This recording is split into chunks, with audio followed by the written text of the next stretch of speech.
Hi, everyone. Today, me and Helevorn are going to be talking about one of the works that influenced her characters a lot. Specifically, it is Henrik Ibsen's Hedda Gabler, which is one of his most famous plays. It is. Hello, everyone. It's a pleasure to be here and to talk about my favorite play by Henrik Ibsen. hmm So, the first question we have here is Henrik Ibsen's Hedda Gabler, published in 1890, is considered to be one of the masterpieces of realist literature and drama in general. The title character, Hedda Gabler, is seen as a female Hamlet through the force and depth of the character. Can you begin by summarizing the plot? Hedda Gabler is a woman of high status and daughter of General Gabler, and she has just returned from her honeymoon with Jürgen Tesman, or George Tesman, who is a middle class academic historian. Tesman is a naive and kind hearted man who loves Hedda and who would do anything for her, and he is grateful to have married a beautiful and dignified woman above his status. But Hedda feels indifferent to him and bored with the life he can offer her, and she is constantly looking for distractions. Tesman's rival comes to visit. He is Eilert Løvborg, who is a brilliant scientist and a recovering alcoholic who used to court Hedda when she was unmarried. So Eilert Løvborg is going to publish a visionary research book, and Hedda persuades him to go to a bachelor party, even though she knows he would relapse into his old vices, which is alcohol and prostitutes. Eilert gets drunk and loses his manuscript, which comes into Hedda's possession. When he comes to her to complain, stating that he would commit suicide if the manuscript isn't found, Hedda, instead of telling him that she has the manuscript and then that he can relax, she encourages him to kill himself and gives him her pistol, and then she burns the manuscript. Eilert dies by the gun, but Hedda's husband and Eilert's mistress start to work on his book, hoping to rewrite it because it was considered a great masterpiece. So while her husband and Eilert's mistress are writing together, Hedda shoots herself with her father's pistols. Wow. That is a very dramatic story, and I think it shows that Hedda Gabler has a lot of issues herself. Oh, definitely. It is a fantastic psychological study, and this is why this is my favorite play by Ibsen. hmm That makes sense. hmm So the second question is, what are the themes of the play?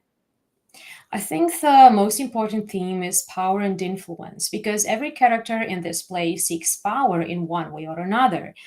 George Tesman wants to have social position and to become a professor, a medievalist. Løvborg is a visionary writer and he wants to achieve immortality through his writings. Judge Brack, who is a secondary character, he wants power over Hedda because he wants to know her secrets and ends up blackmailing her with them, hoping to have perhaps a sexual relationship with her. And Hedda, most of all, she wants power because she longs to control everyone around her. This is actually her purpose in life. Sexuality and marriage are two other themes represented by George Tesman, marriage, and Eilert Løvborg, the sexuality part.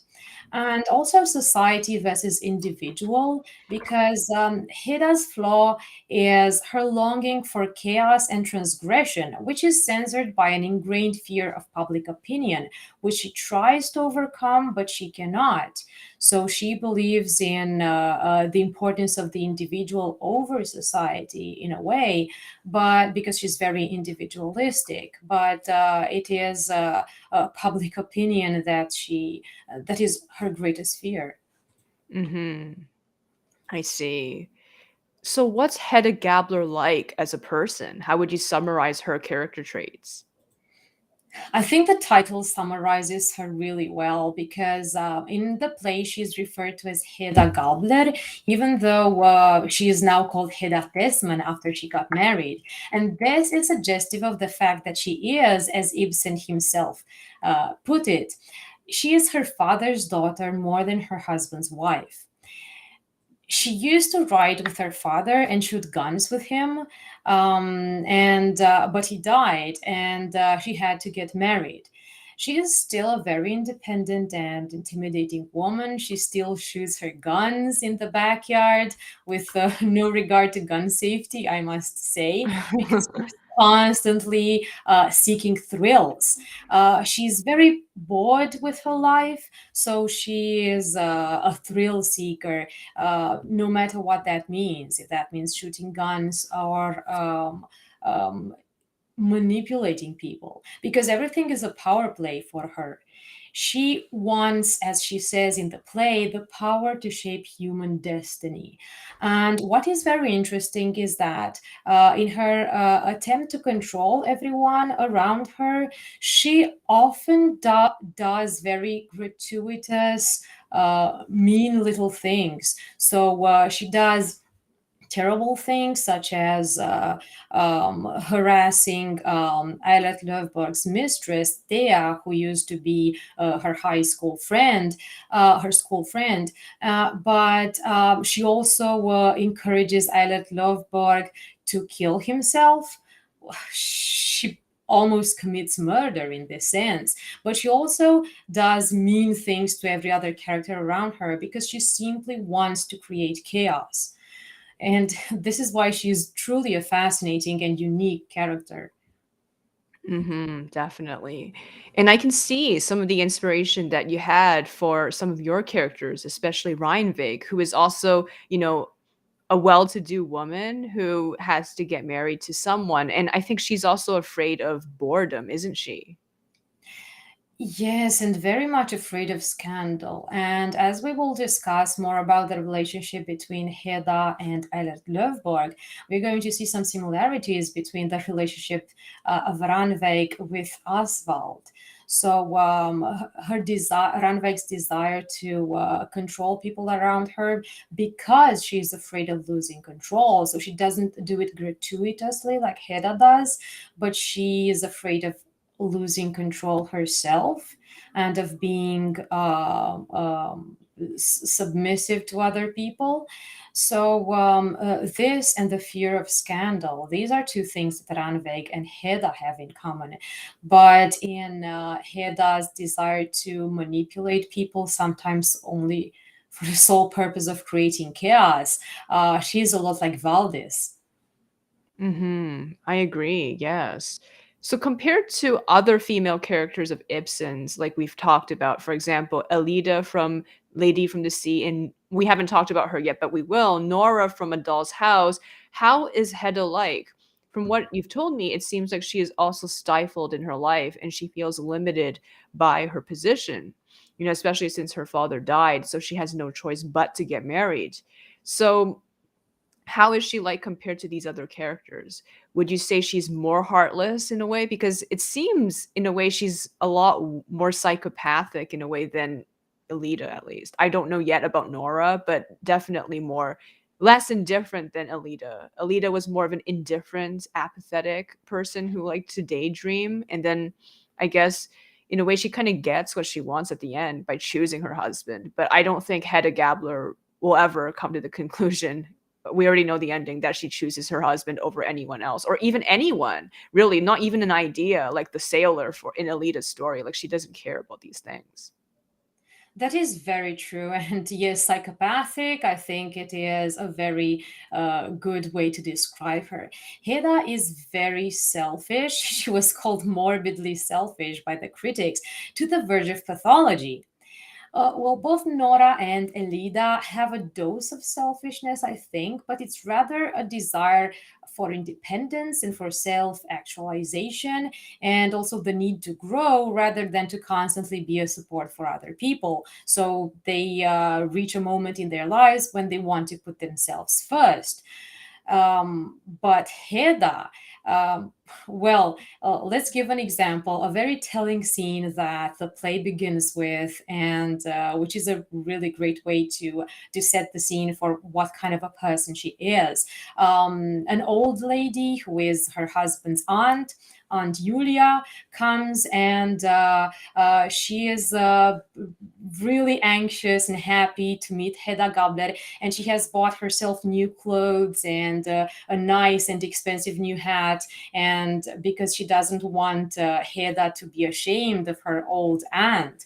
And she puts her hat on a chair, and when Hedda comes in, the first thing she says, she says that something along the lines of, "What is it with that horrible hat? Does that belong to the servant? Who put it there?" And then, of course, the old lady feels ashamed, and she realizes that she'll never be able to satisfy Hedda and to be at her level. And then Hedda admits to her friend and confidant Judge Bragg that she did it on purpose. She really wanted to humiliate the old lady just because she wanted to amuse herself.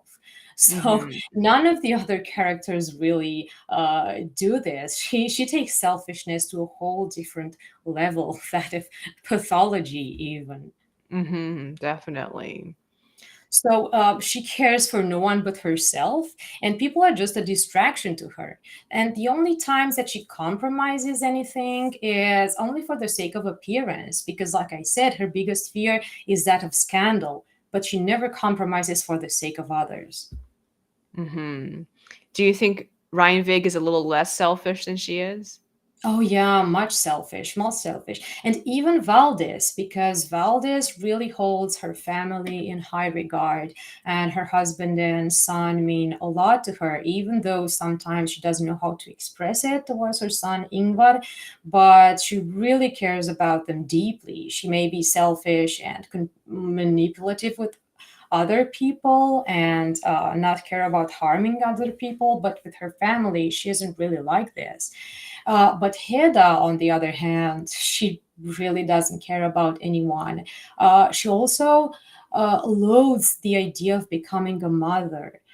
It is suggested in the play that she is pregnant, and she really hates this because she is afraid that this is going to transform her into someone who is very conventional and very tied to her home and tied to the boredom that she feels right now forever.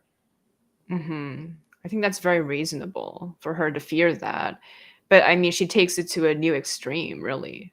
Exactly, exactly. And this is one of the reasons why she commits suicide in the end, because she realizes that, well, we will talk about it in more detail later on, but she realizes that her life will be nothing than her being, a wife and a mother in a boring town and with nothing else to do. And she finds that too terrible to bear. Hmm. Whereas So if Valdez oh, sorry. wanted a child a lot. So in this respect, she is more uh, giving and more caring, at least to some very few people, than Hedda is, who truly doesn't care about anyone but herself. That makes sense, right? If Hedda is so morbidly selfish, as she's called by the critics, what are relationships to her? How does she relate to her husband, Jürgen Tesman, and to Eilert Løvborg? Does she love anyone? Definitely not. I don't think she can love anyone. Well, I think she did love her father, but I don't. But I think it was based on respect and not emotion and dedication. So I guess we could say that she loved him, but now he is gone, and she has no friends, nor does she wish to have any.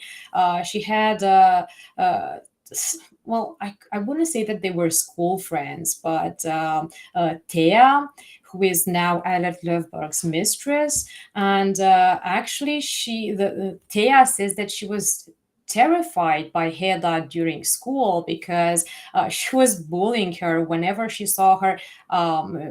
Thea had this beautiful hair, and Hedda would grab her hair and threaten to burn it down because Hedda herself, it is emphasized in the play, she doesn't have a nice and thick hair, so she was always jealous of Thea's.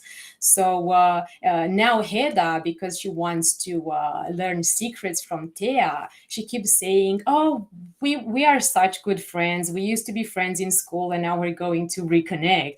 But in truth, the woman was terrified by Hedda, and still Hmm. is. Hmm. So I about her husband, I have here some quotes. She talks to Eilert Løvborg, and Løvborg says, I understand it is an offense against Georg Tesman, whom you love, because they are talking about renewing their courtship, their relationship, and she says that she doesn't want to renew anything with him because now she's married. So he says, so because it is an offense against George Tesman, whom you love. Hedda, love, what an idea, glances to him and smiles. Løvborg, you don't love him then? Hedda, but I don't, but I won't hear of any sort of unfaithfulness. So she doesn't want to cheat on him, but she admits it freely that she doesn't love him at all. She feels nothing.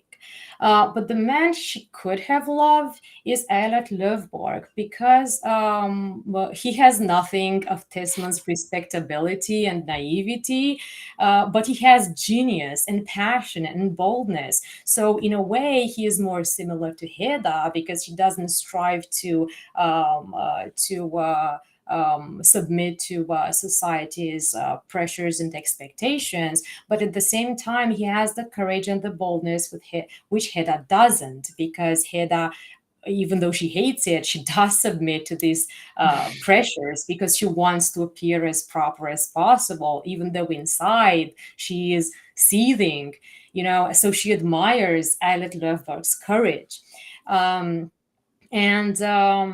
the moment when they meet and remain alone in the room is a very erotic one, although absolutely nothing happens. So her husband is in the other room, so Hedda pretends to show Løvborg pictures from their honeymoon. So Løvborg, I'm quoting again, Løvborg, who has never taken his eyes off her, says softly and slowly, Hedda Gabler. Hedda, glancing hastily at him, shh. Løvborg repeats softly, Hedda Gabler.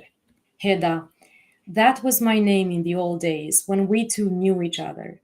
Løvborg, and I must teach myself never to say Hedda Gabler again, never as long as I live.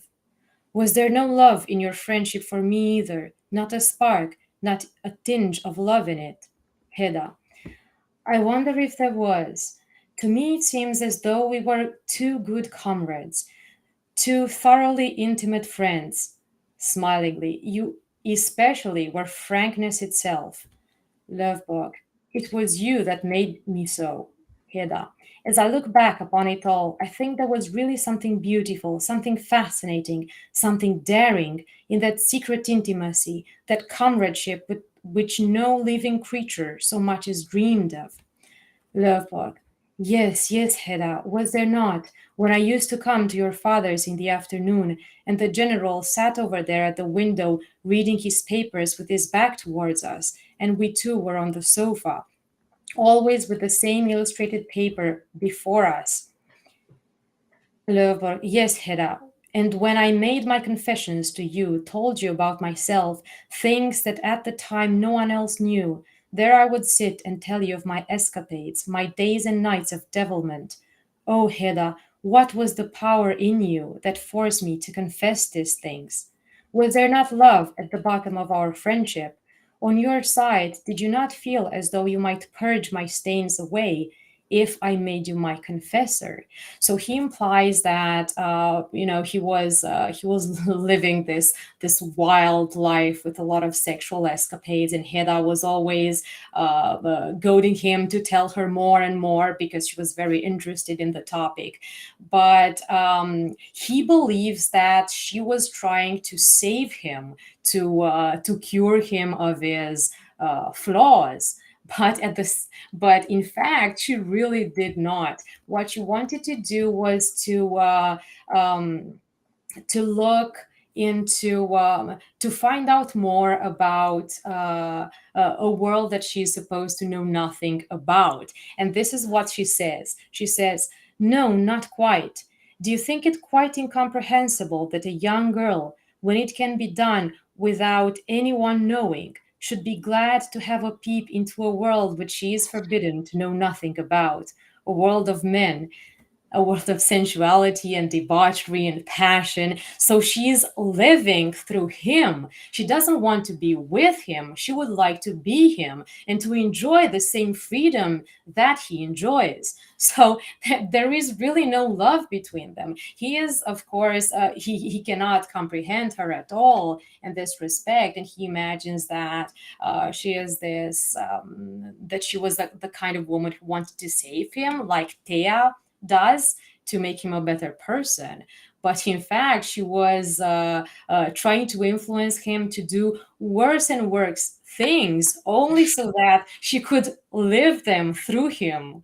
So she is manipulating him all the way. She doesn't love him. She doesn't want the best for him.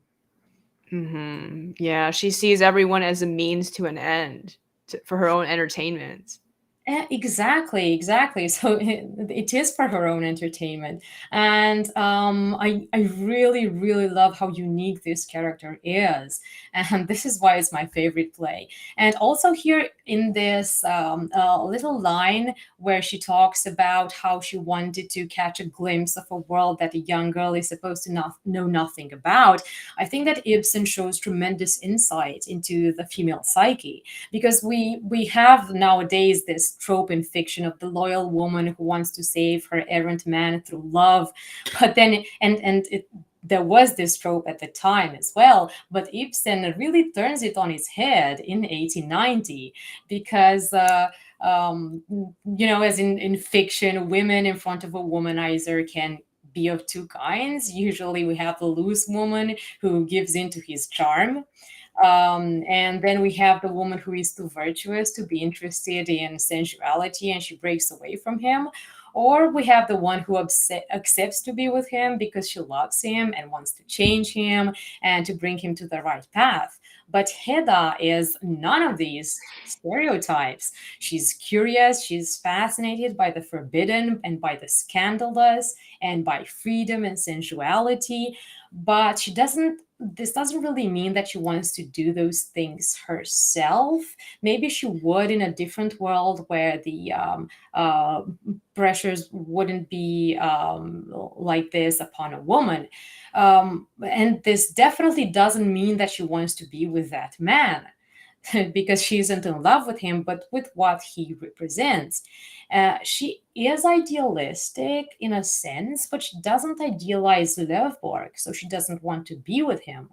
I think this makes her such a realistic and relatable woman, uh, in spite of the parts where she is a villain. But in this respect, she really is relatable, and I'm sure that a lot of a lot of women find themselves in Hedda in this respect.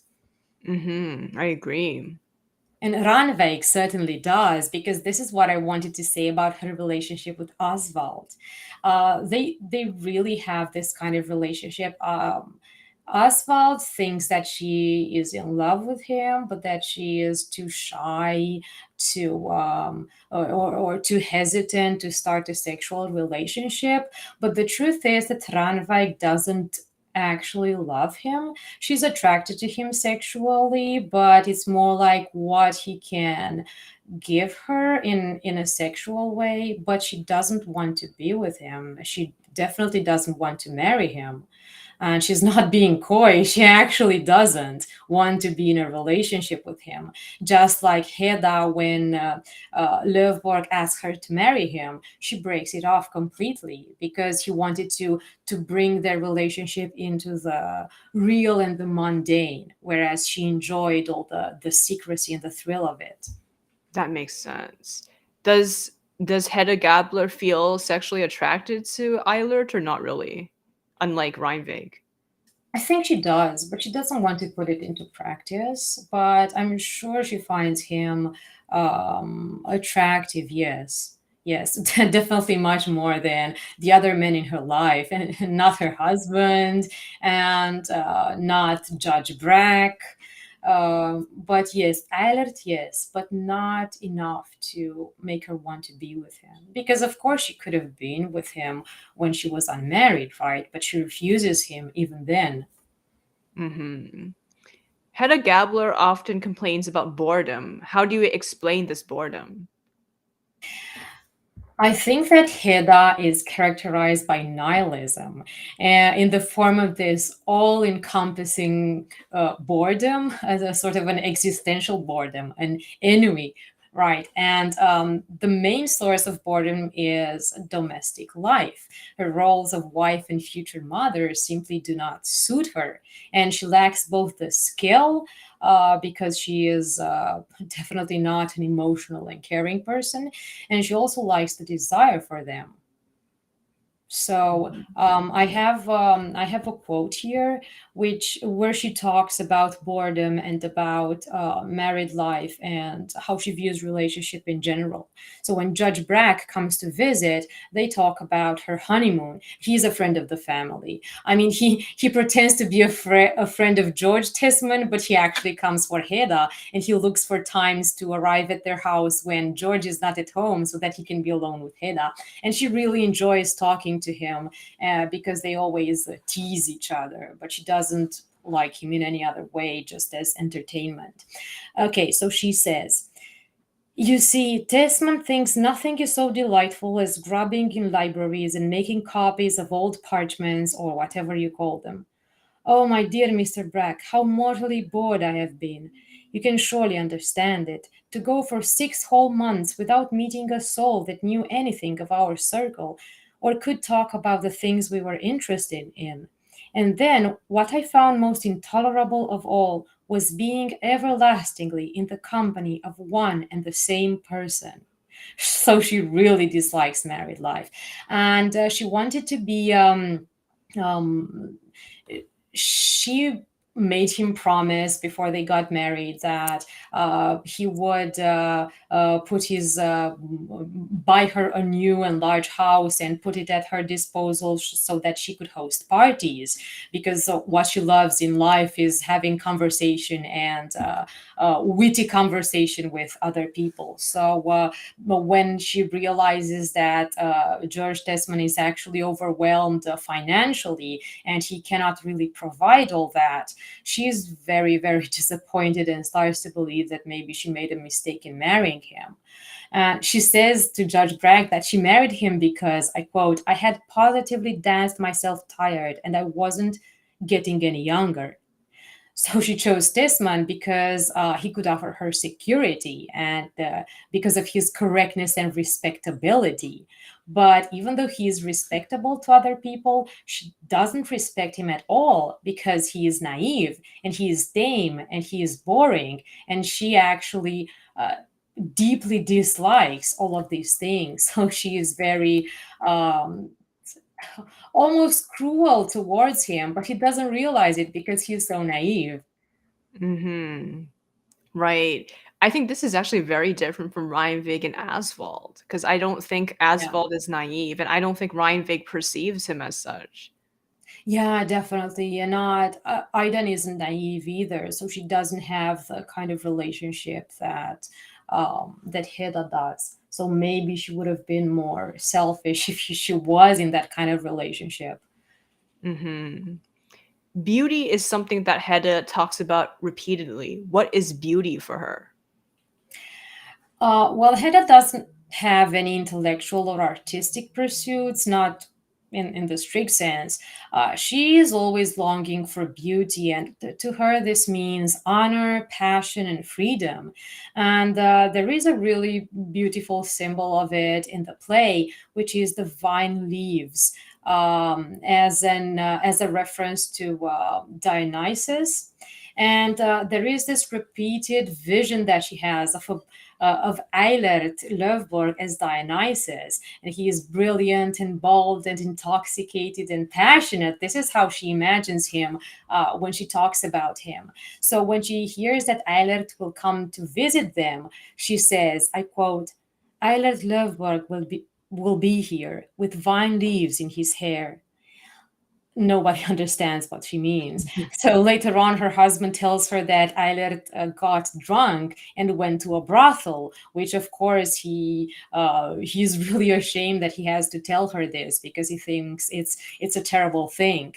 And um, Then her husband says, I quote, "And then how pitiful to think that he, with all of his gifts, should be irreclaimable after all. Hedda, I suppose you mean that he has more courage than the rest." Tesman, no, not at all. I mean that he is incapable of taking his pleasure in moderation. Hedda, and what came of it all in the end? Tesman, well, to tell the truth, I think it might be best described as an orgy, Hedda. Hedda, and did he have vine leaves in his hair? So she sees him with this image. She sees him as a bold person who doesn't believe, and who, who throws the finger to society and what society thinks about propriety. So this Hmm. is what beauty actually means to her. So yeah, she doesn't really create art, or doesn't have a lot of intellectual pursuits, but she is interested in human psychology and in conversation, and in shaping human destiny, she says, and this is why she wants to control people. So I think this is this uh, what beauty means to her. That's very interesting and very unique. I mean, you would not think that, I was expecting something like, she thinks about her own looks, but she's not thinking about that. She's thinking about how, like, power and I guess, how people are characterized. Would you say she's Yeah. a narcissist? Oh yeah, yeah, definitely, definitely, because well, there was a lot of talk about her in terms of pathology, if she was meant to be portrayed as someone with some kind of mental illness, I would say, or for a personality disorder. Yeah, I would definitely see her as a narcissist. This The selfishness, the lack of emotion towards other people, the manipulation, this desire to control other people. This really points to narcissism at a time when people didn't know what narcissism was. So I think that this is a really brilliant portrayal of a narcissist character in 1890. And she is very skilled with people, because her skills are of a social nature, but in a negative way, right? Because she is great Mhm. at manipulating them, and she challenges herself constantly with word plays and flirting and manipulation, because this is what truly gives her satisfaction in life. She Mhm. makes a challenge of manipulating everyone around her. Interesting. So I think that this is, of course, what Heda stops being relatable, because it turns into pathology at one point, and it's quite clear. So, and the things she does are quite extreme, especially in this frame of a one-room bourgeois psychological drama. So when she shoots her guns and makes and burns Eilert's manuscript, and tells him to kill himself, and Oh even my gives him gosh. the guns. Well, yeah, and this is not something that one would expect, perhaps, and something that only Hedda could do. It is. It's very extreme, but it shows that, she's gone so far. And I really think that some of her isolation and boredom have really pushed her over the edge. Like she's almost not seeing people as people anymore. Just like it's almost like she's living in a thought experiment. Exactly, exactly. Yeah, that is really well put. Well, she does have a reason why she pushes Eilert to self-destruction, because he's basically competing with her husband for a position, for an academic position.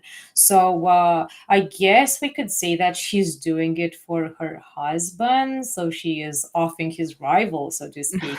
But of course, she's doing it for herself, because if her husband doesn't get the position, he will not have the money to keep an open house, as she says, and host parties all the time for her.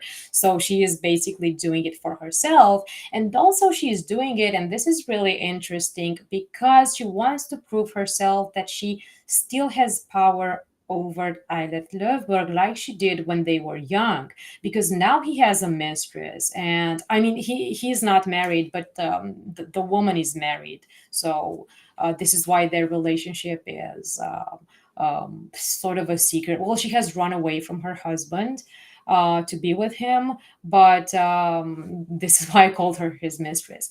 So he keeps saying that not that he loves Thea, his mistress, but that she helped him become a better person. And when Hedda offers him a drink, Thea tells him not to drink, and then he doesn't drink. So this was a very outstanding scene where there is this power play between the two women. One of them is asking him not to drink, and then Hedda is asking him to drink. So she starts daring him. She starts saying, well, if you don't drink, people are going to think that you are not self-confident enough, that you do not have any self-control. And she manipulates him in such a way that he eventually starts drinking. And she tells him to go to the party, knowing that he will get really drunk and that he will go to a brothel and do all the things that he wanted to do. And of course, Thea is so hurt that he could do all those things. But then Hedda is really satisfied because she knows that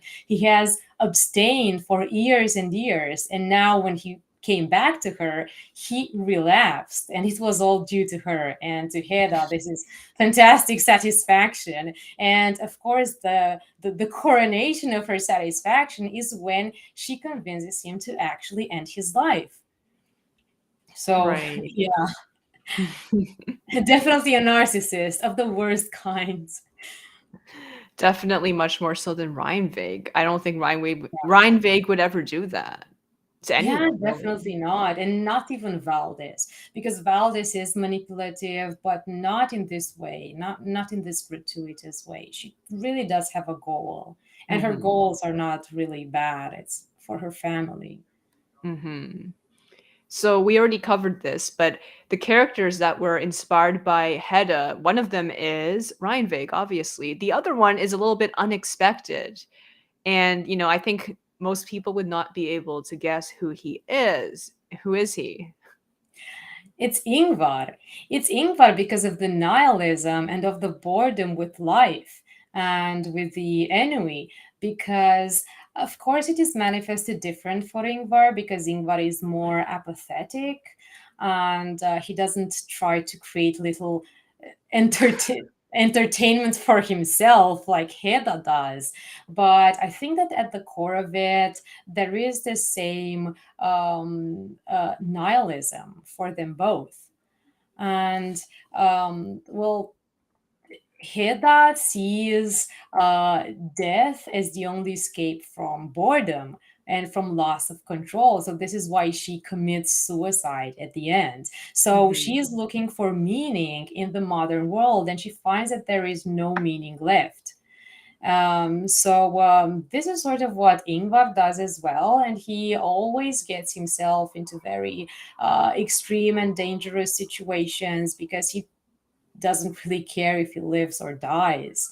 Mhm. And Ivar, I think, even more so in Equilibrium Point because he is more bored and he finds less meaning in life. Because at least in the in the medieval setting, Ingvar actually does something. He has a higher purpose. He wants to oppose the forceful conversion of Norway to Christianity and to be a leader. But then in Equilibrium Point, he really sees no meaning in the modern world. And this is exactly how Hedda feels herself.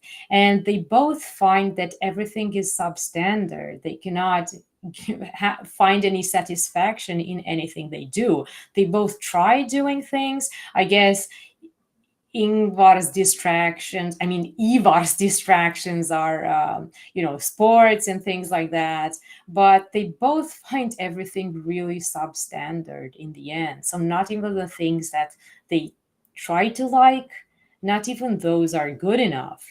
And for Hedda Gabler, even death is substandard because she wants Eilert Løvborg to commit suicide, and she imagines it that he will shoot himself through the heart, and he will be this bold man who overcame futile existence, and who took destiny in his own hands and ended his own life. So she really romanticizes suicide. And then when she asks questions about how he died, she finds out that he didn't actually kill herself, but the gun went off, and because he was drunk, and shot him in the stomach. So then she thinks that this is absolutely terrible. So even death is substandard, and she is very disillusioned when this happens. So when she kills herself, it is in a way to show everybody how it's done. And so she does it with grace, heroically and beautifully, like she says. She shoots herself in the temple with her father's gun. So she finds ultimate meaning in her own suicide. So this is how far her boredom and her nihilism goes. Of course, Yes. Ingvar or Ivar doesn't get that far, because Ingvar gets himself into battles because he is. Well, he has a purpose for that, but I think that deep down he's seeking a challenge, and he sort of looks forward to dying, because if he dies in battles, like Hedda says, right, heroically and beautifully, then that would be meaning.